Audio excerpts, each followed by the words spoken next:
He's earned nearly $600,000 in his life. He's won 17 races. He's not fancy bred, but I had a trainer last week tell me that Abe Lincoln came from a log cabin, so breeding isn't everything. Fiorito is big, he's strong, he's competitive, he has quite a personality. Sometimes he's a little obstreperous, but he's still the darling of the state of New York because he beats anybody's horse. Take a look at this magnificent thoroughbred. 17 hands, strong as a bull and fast as a bird, and he's the hope of the big time and the Big Apple this afternoon. Mike Ferraro was Mr. Teenage America in 1957, but today he trains this fine horse Fiorito, and he enjoys talking about him. Mike, there are a lot of big stories about him. He's a big horse. He is a big horse. So, guy, he's over 17 hands, I would guess, from standing here looking at the ground. You've had him measured? We've never really measured him, but I'd say it's about 17-1. Oh, at least. Yeah, you get as you do, so used to measuring the horses. Of course, horses, as the people know, are measured right here at the peak of the withers. He's a big one. He is a good one. Would you like to take him on in while I talk to you for a minute? Yeah. All right, thank you very much. Mike, 17-1 is pretty big measured at the shoulder. Look what that does to a man about 5'8" like you are, and that's just at the shoulder. Yeah. It's, You know, big thoroughbreds, people like big athletes. They like big thoroughbreds. Do you believe a big horse is better than a little horse? Well, I've seen a lot of little horses do well, but if they're big and they're athletic, they're a lot better, I think. He is an athletic big colt. He's got speed. And he moves so easy. He's really, really good, easy action horse. He knows how to run, and that makes a big difference. He's competitive. I've seen that from watching him race, Mike. He's also a little obstreperous. He's difficult to handle at times. Yeah, he's fractious. He's been known to be really bad in the gate, and he's a tough horse in the stall and walking. But when he runs, he's all heart. Does he have any weaknesses in racing strategy? He doesn't like the inside, he doesn't like the outside, or? Well, I think in his early days, he favored the outside, which I still think he likes to be on the outside. But he'll win on the inside if he has to. And it doesn't matter if he's in front or come off the pace. He'll come from dead last. I've had him come from dead last, and he'll lay close to the pace. He's very versatile. Where you're based in Finger Lakes, upstate New York, does he have a lot of fans? Does he have a following?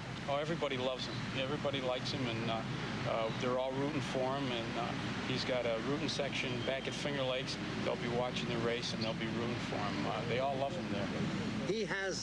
He kind of represents New York breeding right at this moment. He represents the upside, the success. Yes, he does. He's probably one of the first, as this new breeding incentive program, he's the first star of the New York Breds. And he's doing well. We're all excited about it. You know, all of us in this training business can do the best work available, but we know it takes a decent horse to propel us. He's been a benefit to you, hasn't he? Oh, he's made my career. I mean, everybody knows the horse, associates me with the horse. And, it's tremendous. He's done so much for all of us. The owner, grooms. It's tremendous. Here in the Whitney Stakes, at Saratoga in the Whitney Stakes, that's the big race, because I trained a Florida state bred many, many years ago. And on a state program, they always say, well, they can't compete in open company. And that Whitney will be a landmark race for a long time to come, Fiorito winning that stake. It must have been a tremendous personal pride to you. I can't tell you how excited I was. Not that I really didn't expect him to run a good race. I did, but I really, deep down inside, I really didn't know whether he could win or not. And when he finished that, when he was in front, I couldn't believe it. I said, this can't be real. I pinching myself to see if I was dreaming. But, and after that, he won the Michigan Mile, and here we are in the Woodward, which is probably the toughest race as far as competition he's ever faced, and hopefully the dream will go on. I hope. I think everyone in this state and a lot of people elsewhere hope so, Mike. Thank you. I hope so. I hope I think everybody in New York State should be pulling for him because he's a New York bred and he's doing it all for us. You know, it's for New York. This is Fiorito in the morning around the stable. This is Fiorito in the morning galloping on the Belmont racetrack. His training bandages, his exercise rider. But in the afternoon when he runs, he's usually ridden by Leslie Hewlett, perennially the leading rider at Finger Lakes. And he will ride him today in the Woodward and has ridden him in most of his 27 victories. So popular is Fiorito that Governor Carey might do well to choose him as a running mate when his bid comes for re-election. From humble beginnings, he and his mother sold for $2,300 together to the proud entry in today's Woodward.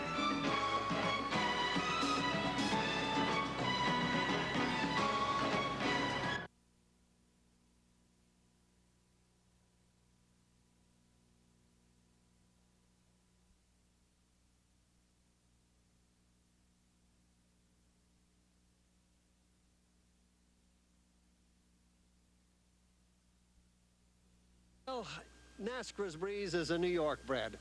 You're always a very candid, outspoken man. There's been some controversy about New York breds. What is their future?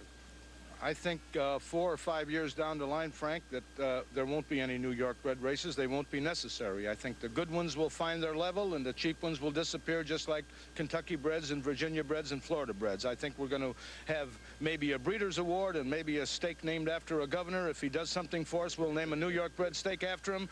I don't think you're going to have the problem 5 years down. They're coming to hand fast. The money is being spent. The quality is going to be there. I don't think we have anything to worry about. That from always candidly speaking, always bright P.G. Johnson, trainer of NASCAR's Breeze. Thank you, P.G.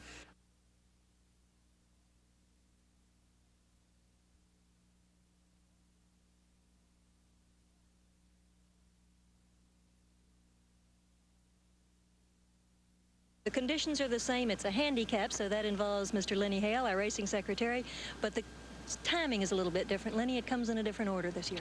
Well, it's still my time of the year. That's the only time the public hears my name. The last couple of years, the last 3 years, it was run at a mile and a furlong, and it was the first race of our fall championship series. As most of you will remember, there was controversy over the weights the last 2 years. We had standouts, and they didn't want to accept what we thought a standout should carry.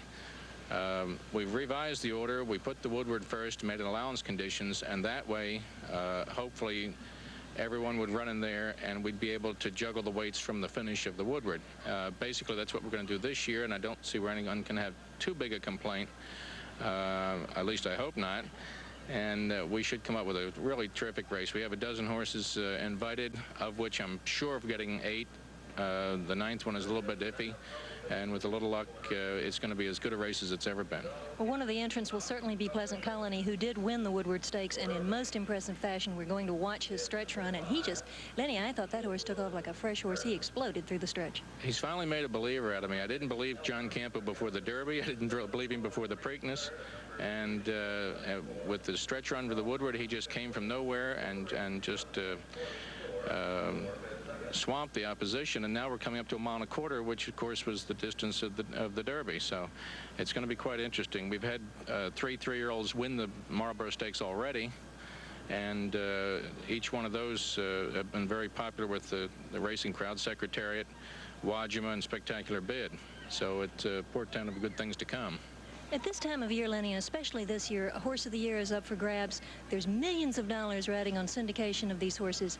A lot of it depends on the weights you assign and their racing record. How much do you agonize over these weights? Well, I treat every race the same, and that is I'm very, very concerned on over every one of them. Even the New York bred stake, which is coming up, the Hudson Handicap, I spent just as much time with that. We usually go over them once, then lay the weights down and walk away and come back a day later and try a fresh approach and make sure we haven't missed something. I have 2 or 3 assistants who also compile a set, and we compare them to see if there's something that we've missed. Now, you have an unknown element coming into the Marlboro this weekend. Fabiano, a brilliant horse with a lot of talent. He's never won at a mile and a quarter. How do you handle him? Well, it's going to be one of those things that there'll be a lot of question over. He did try a mile and a quarter in the Suburban. It came up and off track. He finished 4th. He was only beaten a length for all the money. Of course, we know Temperance Hill won that, and it was a super effort on his part. He still hasn't won at the mile and a quarter. We're praying for a fast track so we can have a true race out of it, but that's going to enter into it. Amber Pass is not wanted a mile and a quarter. He was beaten in the Travers last year. So that's one of the things that come into it. How do you juggle it to hope these horses will last that long? Of course, Fabiano's race in the Forgo Handicap was absolutely brilliant. He showed a lot of speed and looks as though he can go further. But nonetheless, you'll have to have your weights assigned, and you've intimated darkly that they are done and ready and waiting in the car. What I want to know is, you get a lot of complaints. You implied about the complaints you got last year from Bud Delp, who refused to run his horse. How much clout does that carry with you when you're trying to decide how much weight to put on a horse? Do you think about these veiled threats?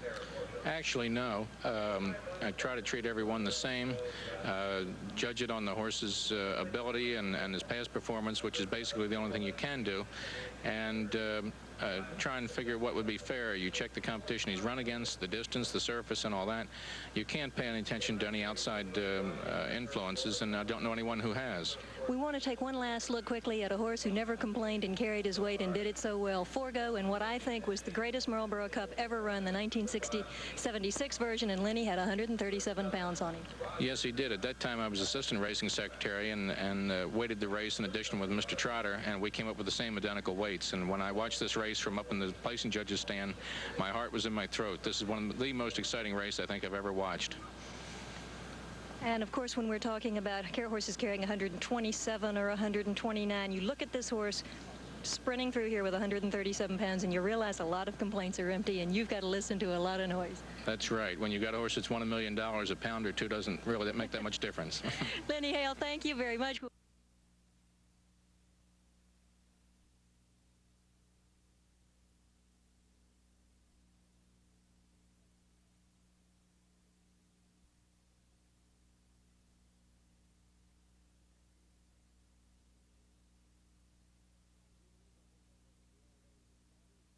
Flagman is a holdover from the old days of starting. Actually, today his function when he makes an official start, when he drops the flag, and a manual timer marks the beginning of the race from his flag fall. The gate actually about 15 yards behind the pole. When they get to the pole where the race begins, and mind you, time and races are running starts, not from when the gate opens, he'll drop the flag as they get to the pole. That signals the beginning of the race. Years ago, 100 yards beyond him, there was a man with a siren. He was a recall man, and if there was malfunction at the start or a poor start and the starter didn't want them to officially get into the race, the recall man blew the siren and the riders were to pull up. That too belongs now to another era. But the starting gate as we know it today began in 1925 in Tijuana. Marshall Cassidy, our man, his grandfather, had a carpenter built some plain partitions, stationary immobile partitions to keep the horses apart. Mobility, what was next necessary, so the partitions were made mobile. That was the next gate that you see here, but there were no doors on the front of the back, as you see. And the assistant starters had to hold the horses in there, restrain them along with the help of the riders. And most of the starters from that era, some of them I knew as a young man, were missing fingers because horses would bite them, the stallions would, when they were getting irritable standing in these gates. And the start sometimes took quite a while to effect. Also, a method of starting in these days was to use tapes. Now, they didn't have always starting stalls for the horses. It would be a walk-up start behind a tape. The walk-up start still is affected in steeplechasing. Here's the 1930 Belmont Stakes right here at Belmont Park from behind a tape, as you see there. The horses controlled by the riders, held behind it. When the tape went up, the start was effected. Now, the starting gate, as you know it today, has one tremendous advantage. In those days, starts, as I said, would take up to 30 minutes. This gate, of course, this modern gate, has made starts very, very prompt. Holly Hughes, one of the great trainers of this century, recently passed away, answered quickly to me in an interview this question. I said, Holly, what is the greatest change in racing in your long career? And he said, the starting gate, without any hesitation. And he told me that the reason they had 6 races in the old days was not because they didn't want more races, but because of the length of time it took to get the horses away with the old-time gates. So, Ross, there's a lot of history to the starting gate, but the gate you see now is the fairest kind of a gate that we can possibly work out at the moment. And Europe just took it over about 10 years ago.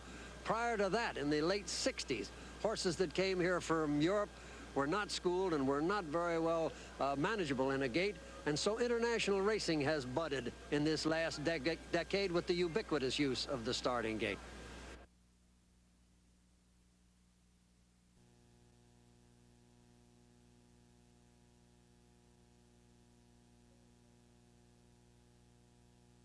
Marlboro Cup is a handicap.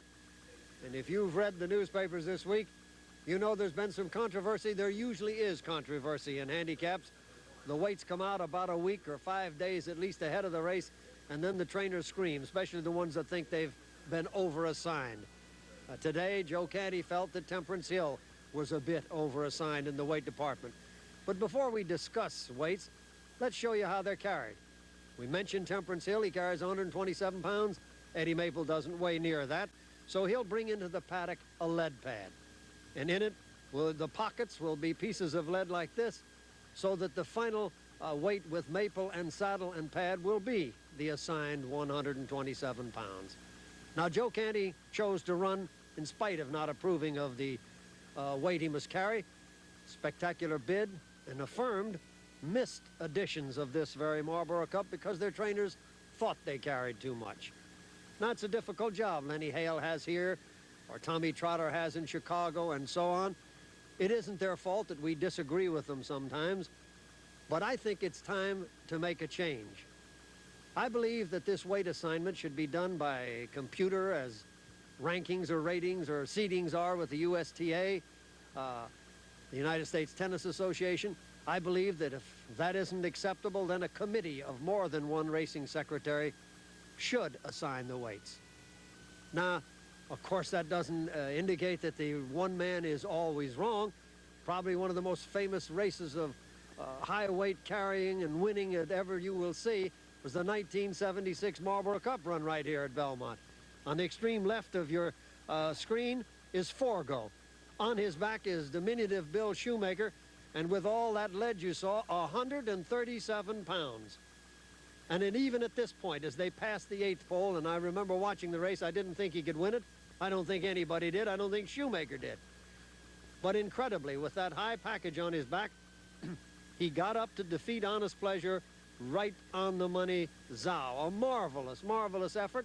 A tribute, if you will, to the handicapper that assigned it to him. But I don't think that's the way it should be. But once the weights are assigned, there's a couple of things you fans can do.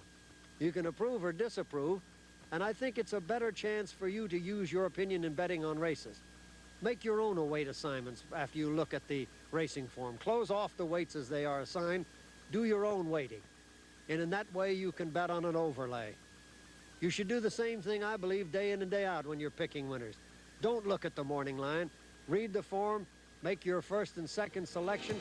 If either one of them are high price, or as we say, an overlay, that's the horse to bet on, because the old-timers say the secret of betting on this game and beating it, betting on overlays. Well, whatever the weight, the Marlboro is going to be exciting.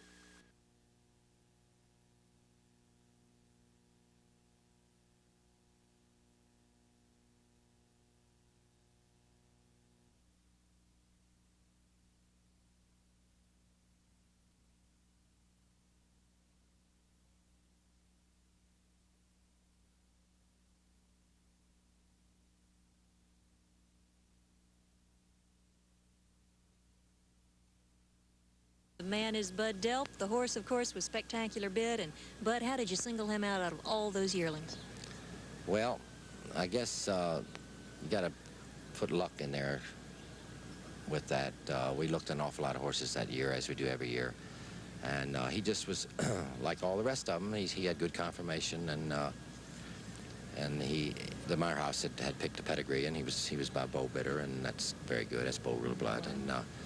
And he had what it takes to be a racehorse. And so many of them have that, but so many of them are not racehorses. So, you know, we got him, and we were fortunate to get him, really. And he could run a little bit, too. He wound up scaring off all the opposition in the Woodward Stakes and gave us the first walkover in New York in many years. Yeah, that was a real thrill for me that day to see him do that. And he ran in racehorse time, even at the walkover. It was 2:02, and I think a couple of fifths that day. Under no pressure at all. And, of course, they say lightning doesn't strike twice, but you've got another gray colt that you bought at public auction. You've even named him another Bid. Is he that good? Well, right now he's not as good as Spectacular Bid, no. Whether he's going to be, I don't know. I'm not sure about his ability to go a distance of ground. He's got a blazing speed. He will be rated. He's about a little current. He won the Preakness in the Belmont. But the bottom line is strictly speed. It's just a question whether this little colt's got it in his heart to go long. And we're going to find out a lot about him today. I like him. He's done everything I've asked him to do. With a little luck and a win today, he could still be in line for a 2-year-old award. He had some bad luck in the Arlington, Washington. Oh, yes. It was a terrible track out there, and I trained him slow, and she rode him slow. So I think today we're going to find out. If he can put today, and if he can put two together, he'll be the champion. That's what any of them in the race could do. If they win today and win the champagne, they're the champion 2-year-old. So if we can put two back-to-back, I've done it before, so let's go ahead and do it. Well, good luck to you, bud. It's good to see you back in New York, and thanks a lot for being with us. It's a pleasure. Good.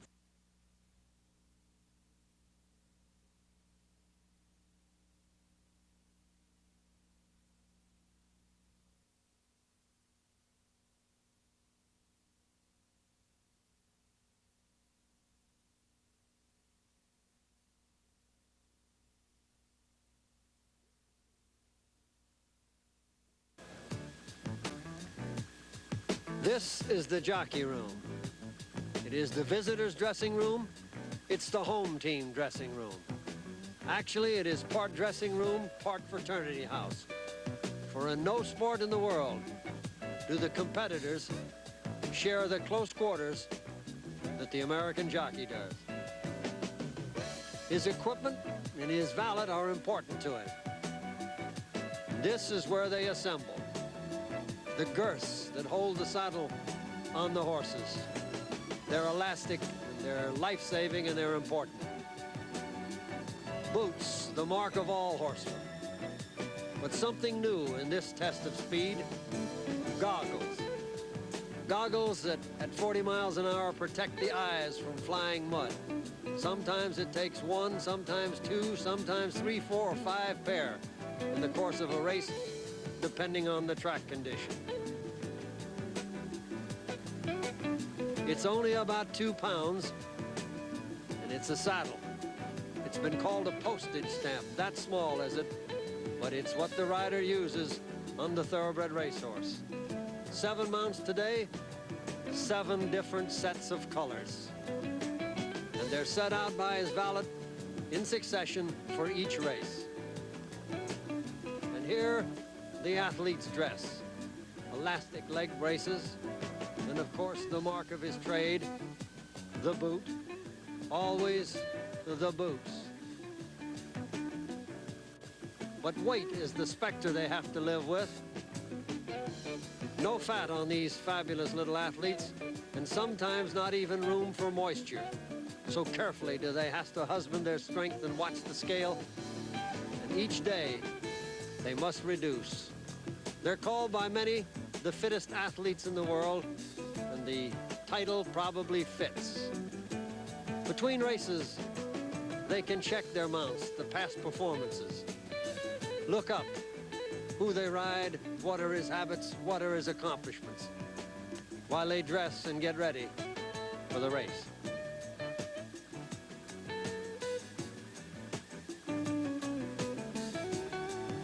Before each race, a jockey's weight must be checked with the equipment that the horse will carry, and it will match the weight you see on your program. Then out of the jockey's room, up the stairs, into the paddock where trainer and horse await him, ready for competition.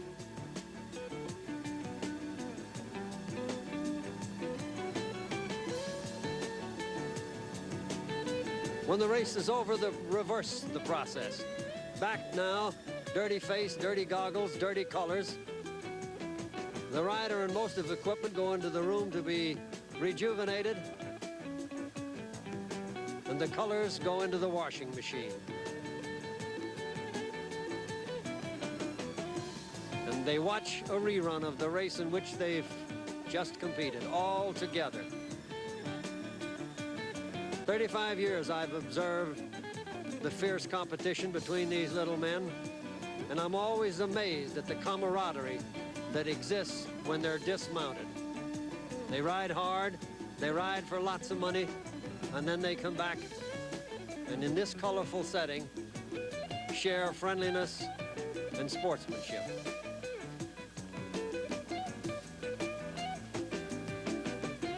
Boots and saddles.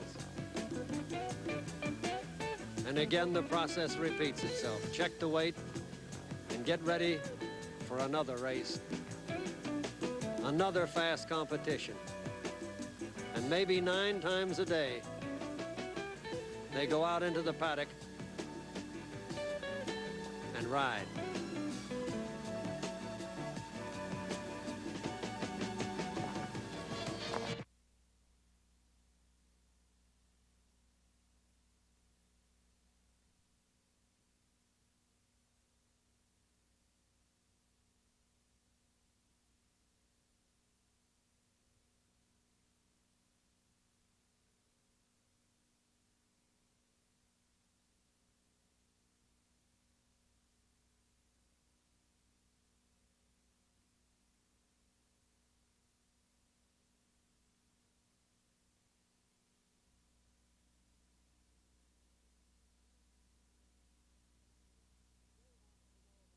Marshal, Jay wants to know about successful equine surgery. No greater example in recent years than the good horse Pete Moss, who ran in the Jockey Club Gold Cup at Belmont last Saturday and provided the exciting competition for John Henry in the last 1/8 of a mile. This is probable horse of the year, John Henry, leading into the stretch and under a drive by Bill Shoemaker. And to the surprise of everyone, the real challenge came along the inside from the gallant old pro Pete Moss, and he nearly nailed John Henry right at the wire. But 2 years ago, nobody would have foreseen a future like that for Pete Moss. He had a bad injury. And with me now, the man who diagnosed and did the surgery on Pete Moss, Dr. Bill Reed. Dr. Reed, what was the injury? Frank, Pete Moss suffered a fracture of the cannon bone, which extended approximately 6.5 inches distally from the vaginal fracture into the joint. These are very severe fractures inasmuch that the synovial fluid of the joint works up into the fracture site and interferes with healing. In the past, these have been destruction cases largely. So with the progress of surgery today, they no longer are. And just how do you operate? How do you handle a surgical case of this kind? All right, Frank, basically we do the same thing as would be done on a human. The technique actually is adapted from human surgery, and we anesthetize the horse, put him on the table under completely aseptic conditions, prepare the leg in such a way that we have a so-called window in which we're able to view the area that we're going to operate. Now, in this particular case, this is the type of thing that we will do to expose the leg, give as much exposure as possible. We then will make an incision, drill a hole which will now enable the screw to be inserted, and then over-drill a larger hole so that we get compression. The hole is then tapped and countersunk, and the screw is inserted under compression. In the case of Pete Moss, we inserted 6 screws under compression, and actually, at the time of the completion of the operation, the line of fracture site was hardly visible on X-ray. This, of course, has to be done completely antiseptic situation and a lot of care and a lot of help. Yes, completely sterile surgery. Everything is just as sterile as if we were in a human hospital. And here is a look, Dr. Reed, at the X-ray taken after the surgery. And Doctor, I believe this is an unusual situation to show 6 screws like this in a cannon bone. It's a lot, yes. 6 are many screws. Well, Dr. Gilman, the track vet, says that Pete Moss is as sound now as the day he was foaled, which is a great tribute to you personally and to equine surgery.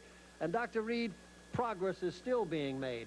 We read about the knee surgery on the human athletes now, arthroscopic surgery, and you tell me that the equines have the same thing now. Yes, we're doing arthroscopic surgery in horses as well.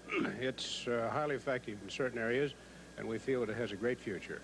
This is the arthroscope per se, and it enables us to actually do what we call microsurgery, or enlarge the field in which we're able to see and visualize areas of pathology within the knee. It's a highly successful procedure. And this is something like the one that would look in the human knee. This is a human arthroscope. Well, now, interesting, Dr. Reed. And to you, Jay, you realize now, as Dr. Reed said, horses that were destroyed years ago now have successful careers in front of them. Thank you, Dr. Reed, for coming here. Thank you, Jay, for an interesting question.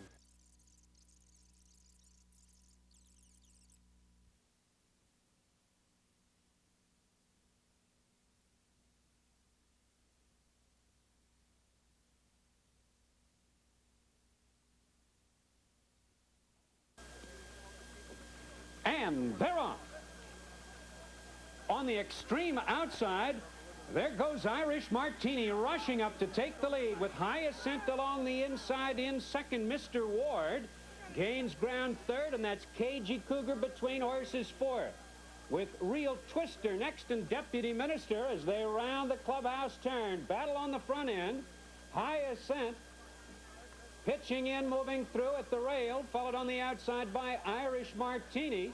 And Deputy Minister is now third along the inside, and there goes Spanish Drums on the outside, ranging up now fourth.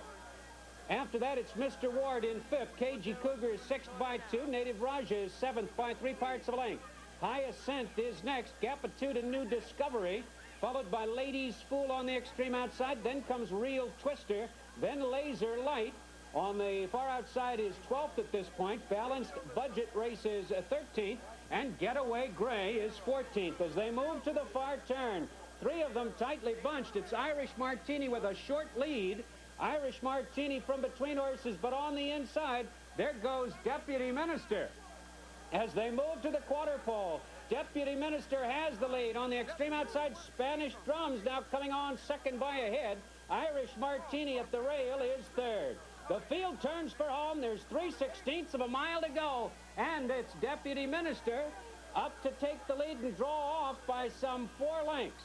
With the Spanish Drums in the second spot.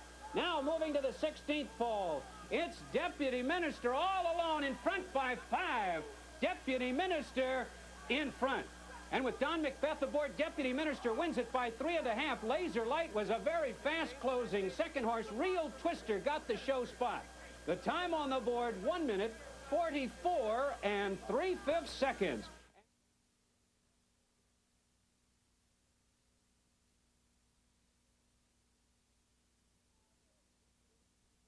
The flag is up. They're off. From between horses, and now Act Secret on the inside with a rush goes right to the lead and begins to pull away. As they cross the dirt and enter the stretch for the first time, it's Act Secret establishing the pace in front by 2 lengths. Kilimanjaro is in second by 4 lengths. Then it's Honey Fox on the inside with Barry Bush on the outside and Star Pastures between them, followed by Amber Ever. Leandra under the wire the first time. Act Secret has the lead by 2 lengths. Kilimanjaro following in second by some 5 lengths with Honey Fox in third. Then Leandra on the inside and Star Pastures on the outside. A 1.5 lengths back to Amber Ever, Barry Bush, then it's Mrs. Penny, Queen to Conquer, Sajama, and Laundress. Now to the backstretch with Act Secret in front, 2.5 lengths. Kilimanjaro in second by 3 parts of a length.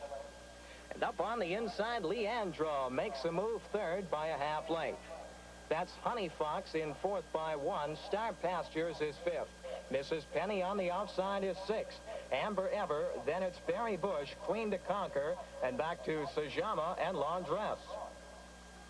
On the far turn, it's Act Secret maintaining a narrow lead. Kilimanjaro right there, second, 3 parts of a length.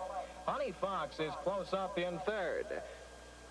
As the field turns for home, Axe Secret on the inside. Kilimanjaro between horses. Honey Fox on the extreme outside. Leandra straightening away in the stretch. Axe Secret is clinging on to the lead by a length. Kilimanjaro in second. Star Pastures on the inside is third.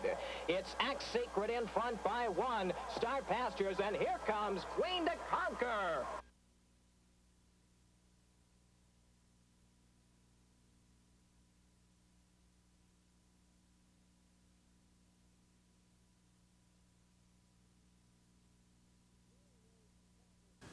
Railroad travel for horses has been non-existent for 20 years. Of course, the jet aeroplane has opened up new international racing prospects, and regular air travel is the way horses go long distances. But primarily, the basic is still the horse van. Traveling from here at Belmont Park to race at Aqueduct is an everyday occurrence. If you are taking a jet airplane trip, it has to start with the horse van. This is a 4-horse van. They run all the way up to 12-horse vans. But the makeup, the equipment that you use in travel, the procedure is the same. It's best to load from a chute, as you see here.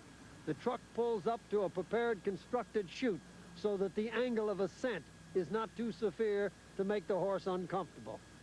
This, your basic everyday van, this the kind of truck that horses go to race at Aqueduct. Here's the filly prepared to load onto the van. If you notice this equipment, she has bandages on her front legs. The halter is wrapped so that it won't chafe her head. In addition, she wears a helmet to protect her lest she rear up and hit her head against the roof. You can go ahead and load, Big C.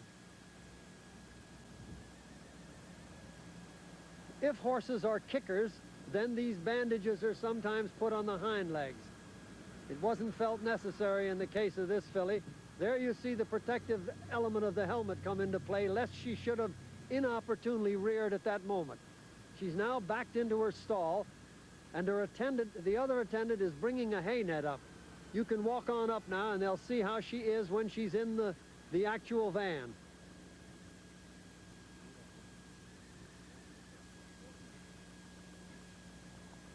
Now the protective bar is being placed in front of her so that she will be contained in her stall when the horse and the van are actually in motion.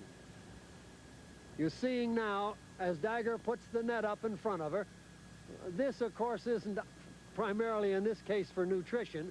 A hay net here is put up to pacify the animal in transit. And incidentally, the hay that's used is usually the lightest kind of hay that you can find. We no more want to stuff these horses with heavy food than you would want to stuff a child before a trip. There, the hay net in place. Of course, after the horses are loaded and transportation is ready to get underway, at least the bottom doors are closed. That by state law, that for obvious safety's sake. Depending on the weather, the upper doors. An attendant is always in the back with the horses, and there's a bell back there in case of emergency in transit so that he can get the driver to stop. But generally speaking, the horses travel very well by van.